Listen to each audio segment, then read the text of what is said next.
Terkuak, Septia Yetri Opani bongkar sosok wanita selingkuhan Putra Siregar, cincin dan bajunya sama. Septia Yetri Opani kembali membagikan kabar mengejutkan perihal rumah tangganya dengan Putra Siregar. Kali ini, ibu tiga anak itu membongkar perselingkuhan yang diduga dilakukan Putra Siregar dan seorang wanita bernama Isti.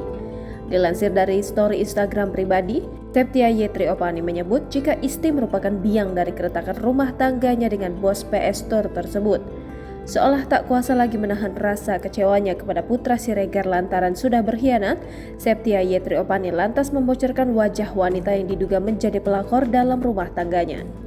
Menurut Septia Yetri Opani, Isti merupakan wanita yang sangat terobsesi dengan dirinya. Saking terobsesinya, Isti, kata Septia, nekat memiliki baju hingga cincin yang sama dengannya.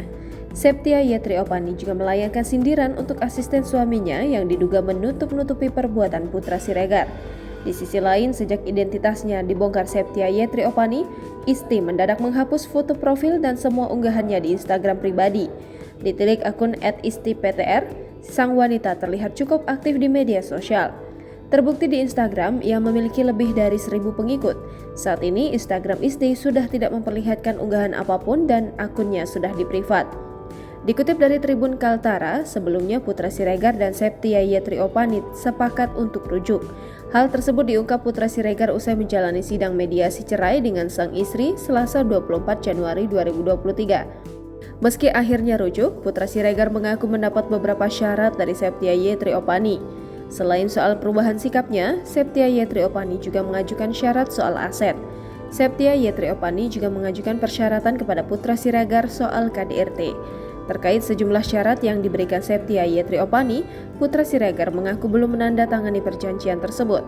Ayah tiga anak itu menyebut bahwa masih mempelajari poin-poin syarat yang diajukan sang istri.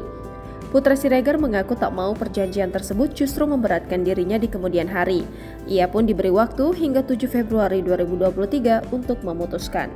Saya mau menyetujui, tapi kata mediatornya, oh ini kan udah perkara hukum. Mengingat kan saya nggak nyangka sedalam ini loh diatur tentang sama kuasa hukumnya yang nyetir inilah, sedalam ini sampai hal-hal yang nggak saya duga gitu, sampai di bawah harta saya yang dulu apa semuanya lah ini. Jadi mediatornya pun baik banget, katanya lebih baik Mas Putra sebelum tanda tangan pikirkan dulu, katanya kan kamu bukan orang hukum, takutnya sesuatu menyulitkan kamu ke depannya gitu. Baik, makasih Pak.